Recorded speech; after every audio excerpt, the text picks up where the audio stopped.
Hello and welcome back to the Wolfenaar Show. My name is Fraser. I'll be your guide through history's dark and mysterious alleyways. Today I've got a banger of a show for you, but first, like, subscribe, do all the things. Comment down below what you thought of this. This is Mothman Part 2, The Mothening. So basically, if you've not seen our episode on Indrid Cold, you can find him up here. And if you've not seen Mothman Part 1, you can find him up here. Because without these two guys, you're going to be confused. But without any further nonsense, let's get into Mothman Part 2, Mary Hyre and John Keel. In Part 1, we covered the Mothman's origin story. There was never a Mothman before Point Pleasant 1966. But the collapse of the Silver Bridge wasn't the end for Mothman either. The idea of Mothman as omen of tragedy came from the paranormal researcher John Keel. His investigation into the sightings in Point Pleasant was documented in his book, The Mothman Prophecies. The book would later be adapted into a movie starring the ever-sexy Richard Gere. Now, I hope he hasn't done anything to get cancelled, because then me endorsing his looks would look bad. Ask Mary Hyre. John Keel wrote that the quickest way to get to know the area and its people was to ask Mary Hyre. She was the local correspondent for the Athens Messenger. Her newspaper column was called Where the Waters Mingle. Mary took an interest in the sightings of the strange bird-like creature. She reported on the sightings in a column and as such attracted Keel's attention. Her first article about the Mothman came out after the initial sightings on the 15th of November. A winged red-eyed thing chases point couples across countryside, appeared in the Athens Messenger on the 16th of November. In her article, she reported the first descriptions of the creature and added that a sheriff's deputy that accompanied the witnesses back to the TNT area found a strange pile of dust, but no Mothman. Could it have been the dust from his wings? Her next article, Monster Returns to Mason, was published a day later.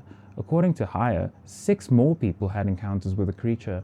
The news of a mysterious humanoid creature spread like wildfire. Soon enough, Mary found herself reporting on the influx of sightseers. Mary also captured the first mention of the Mothman is an alien theory. You see, it's that talk of going to the moon and that stuff, he told the messenger. It's hard to tell what they've caused to come back to Earth. Her third article was published 3 days later. She notes here that every description of the creature includes the glowing red eyes. This is also the article that introduces some of the earliest theories. Now, we've covered Dr. Robert Smith's Sandhill Crane theory. This theory, which sticks around even today, was countered by the Ohio University Zoology Department. They brought up the fact that sandhill cranes aren't native to the area, and there had never been a sighting of one there. So, Science 1, Science 0 on that one. The Proctorville Fairland High School Science Interest Club, which is a mouthful, claimed that it was a weather balloon they had released to study air currents. It's like the greatest hits of UFO hand-waving explanations. Birds, balloons. Now all we need is for someone to claim that the witnesses were hallucinating due to alcohol, or maybe even witnessing swamp gas. Mary's next article covered a daytime sighting by a 25-year-old. He saw the creature standing in a field before rising straight up into the air like a helicopter. After this sighting, the Mothman kept a bit of a low profile. John Keel and UFOs.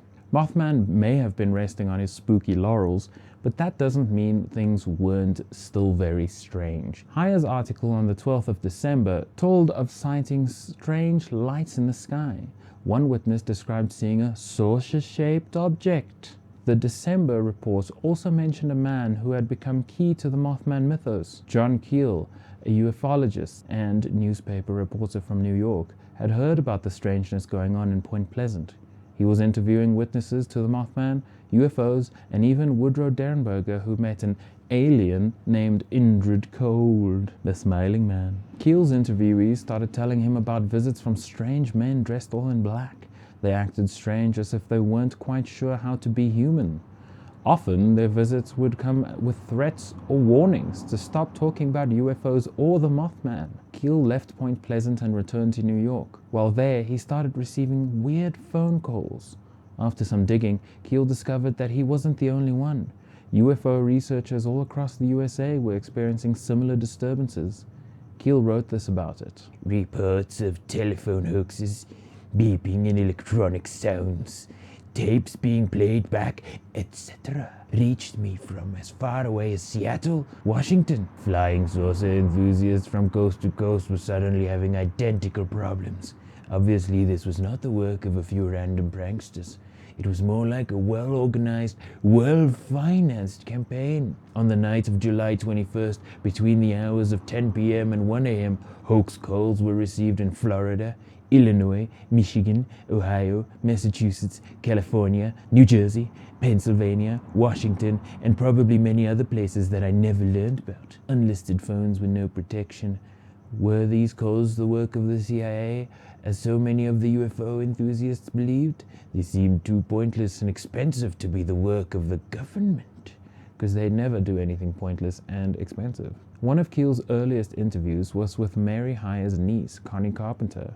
She reported seeing a massive grey figure flying overhead. Connie was left with painful, swollen red eyes.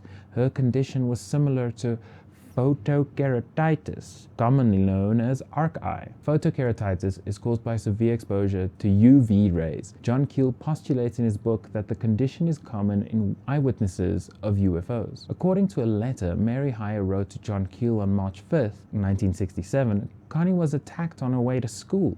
Connie left her home in the morning and didn't make it far when a man grabbed her. He tried to force her into a car, tearing her blouse and scratching her. Connie's mother thought the attack had something to do with her monster sighting. They found a note on their porch that said, "Remember, girl, I can still get you," which is a horrifying thing, actually. 6 days later, Keel received another letter which described Mary's own sighting of a UFO. John Keel compiled the exceedingly strange events leading up to the collapse of the Silver Bridge in his 1975 book, The Mothman Prophecies. In part 3, we're going to cover contemporary sightings of the Mothman, as well as theories on what exactly it is, besides a sandhill crane. So what do you think was happening in Point Pleasant, West Virginia in 1966? We've got Indrid Cold smiling at people. We've got UFOs flapping about. We've got Mothman himself. Mothman himself. We have Mothman himself flapping about, but not flapping. Something that I didn't mention in the video is that Mothman doesn't exactly flap his giant wings. Mothman just sort of takes off. He spreads the little wingies, well, big wingies, and then he just lifts into the air and disappears into the sky, or flies above your car, spooking you. And then that photokeratitis thing, what's that all about? Looking at Mothman's beautiful red eyes just turns you into the pink-eyed monster. Also, that's been happening a lot because there was that eclipse in the US recently, and people were just raw dogging the sun, which, you know, that's great. That's always a good idea, but apparently a bunch of people have photokeratitis now, or, in fact, permanent vision loss. And that's unfortunate, but as the song goes, if you're gonna be dumb, you gotta be tough. But yeah, so what do you think? What's going on in Point Pleasant, 1966? Is Mothman an alien, or did he just happen to hang out in the same area that the UFOs were showing up? Or perhaps were the aliens big fans of Mary Hyre's column, and then when they read about the Mothman, they were like, holy shnikes, we have to see this thing. And then the aliens came to check Mothman out. And then when he collapsed the Silver Bridge, you know, they just peaced out because they're fans of bridges? I don't know. Let me know in the comments what you thought about Mothman Part 2, and I'll catch you next time for Part 3, Mothman the Electric Boogaloo. Okay, bye.